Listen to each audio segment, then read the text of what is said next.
Salut à tous, c'est Stan, bienvenue dans cette vidéo où je vais te présenter le robinet flotteur 2 en 1 de la marque Siamp. Je vais t'expliquer son fonctionnement, comment il s'installe, comment on fait pour le régler. Reste bien jusqu'à la fin de la vidéo, c'est parti.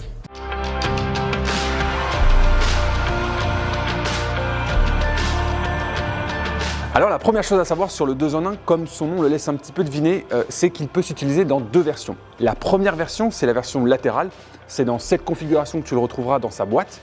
Et la deuxième version, c'est la version basse qui nécessite le switch de l'embout ici en bas. Et je vais te montrer comment on fait ça. Ici, côté alimentation latérale, tu as un écrou bleu qui se dévisse et qui va te permettre de libérer l'embout. En bas du flotteur, dévisse l'écrou, retourne-le, puis extrait le bouchon. Maintenant, tu vas pouvoir switcher l'embout et le bouchon en respectant l'orientation des 2 petits ergots qui se trouvent ici et ici. Termine en vissant les 2 écrous à la main.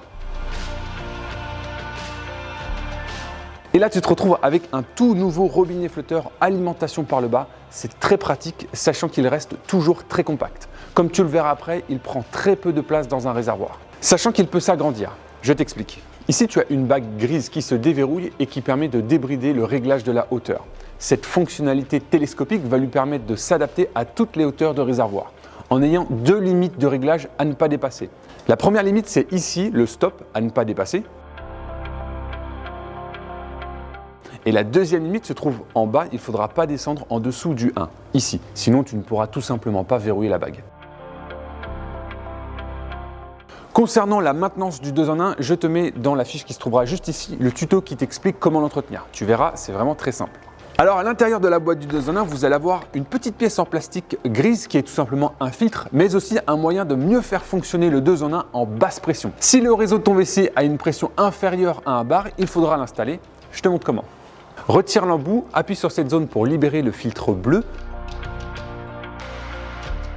puis insère le filtre gris, c'est tout ce que tu auras à faire. Bon, maintenant on va passer à l'installation et au réglage du 2 en 1. Je vais commencer par la version latérale, puis je terminerai par la version basse. Si c'est la version basse qui t'intéresse, tu n'auras qu'à avancer la vidéo à ce timecode. Les amis, j'ai ici un réservoir avec alimentation latérale, mon 2 en 1 avec la version aussi latérale. N'oubliez pas de prendre aussi le joint conique, l'écrou, le joint 12-17, le cache et une clé à molette. Je vous montre comment on l'installe, c'est parti. Installe le joint conique sur l'embout. Alors en version latérale, ce n'est pas une obligation de le mettre. Mais si tu l'installes, tu diminues les vibrations provoquées par le passage de l'eau, le caoutchouc agissant comme un silent block. Ce qui peut trancher la décision de le mettre ou pas, c'est de savoir si l'embout est plus ou moins loin du robinet d'arrêt. Maintenant, visse l'écrou à la main et donne 2-3 coups de clé à molette tout en maintenant le 2 en 1. C'est important, il ne faut pas que le flotteur touche les parois du réservoir lors du serrage. Si besoin, nettoie le robinet d'arrêt avec un petit peu de toile émerie, place le joint 12-17 fourni dans la boîte du 2 en 1, puis visse le tout avec 2-3 coups de clé à molette à la fin, serre raisonnablement, toujours en maintenant le robinet flotteur à sa place. Alors si ça fuit, tu remettras un petit coup de clé à molette en plus. Termine en ouvrant l'eau.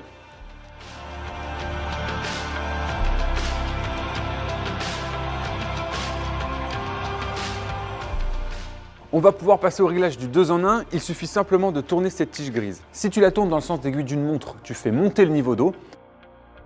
Si tu la tournes dans le sens inverse des aiguilles d'une montre, tu fais descendre le niveau d'eau. Maintenant, pour savoir quel est le bon réglage qu'il te faut, tu as 2 choix. Soit tu règles 2 en 1 sur ta consommation d'eau habituelle, c'est-à-dire en réglant le flotteur sur le repère déposé par calcaire, soit tu optimises ta consommation d'eau et dans ce cas-là, je t'invite à regarder ce tuto qui t'explique comment bien régler le flotteur. Par exemple, moi, j'ai un réservoir neuf avec un repère de 6 litres. Donc, ce que je vais faire, c'est régler la tige grise pour que le niveau d'eau soit sur ce repère. Et je tire la chasse d'eau entre chaque réglage pour connaître le nouveau niveau d'eau.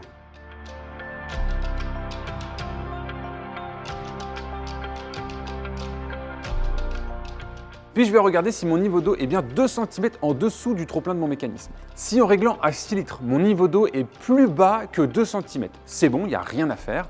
Par contre, si en réglant à 6 litres, je suis à la limite du débordement du trop-plein, donc entre 0 et 2 cm, soit tu rehausses le trop-plein de ton mécanisme, s'il est possible de le régler, soit tu baisses volontairement le flotteur, ce qui va faire baisser le niveau d'eau.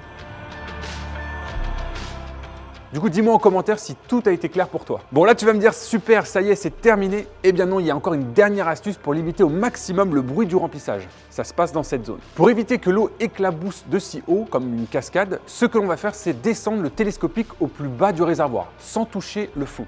Comme ça, l'eau qui sortira se retrouvera plus vite noyée dans l'eau qui monte. ce qui réduira fortement les bruits du remplissage.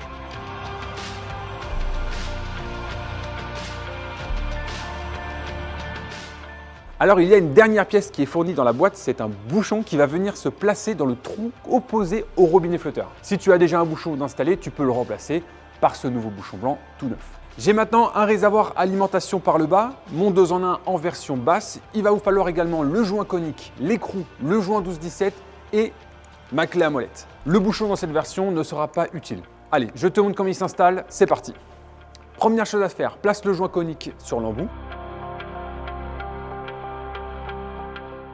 Installe-le dans le réservoir en veillant bien à ce que cette zone où repose le joint conique soit parfaitement propre. Positionne le flotteur.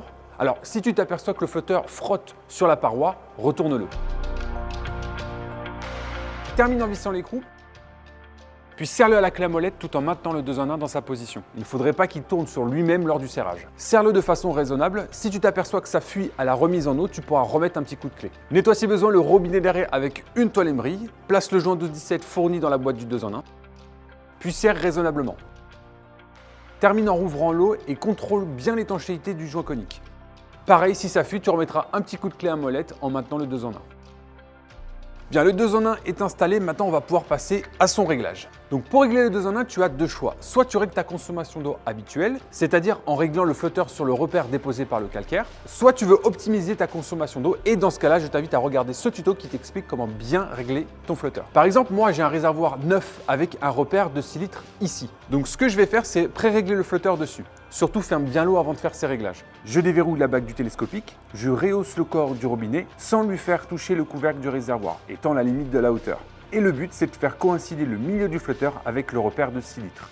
J'ai pas besoin d'être hyper précis, je vais pouvoir affiner après. Je termine en verrouillant la bague. J'ouvre l'eau puis je regarde où s'arrête le niveau d'eau. Si le niveau d'eau est plus bas que mon repère, je visse la tige dans le sens d'aiguille d'une montre pour remonter le niveau d'eau.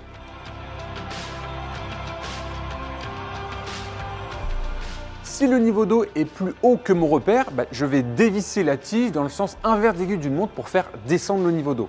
Pour être précis, entre chaque réglage, il va falloir tirer un petit peu la chasse d'eau.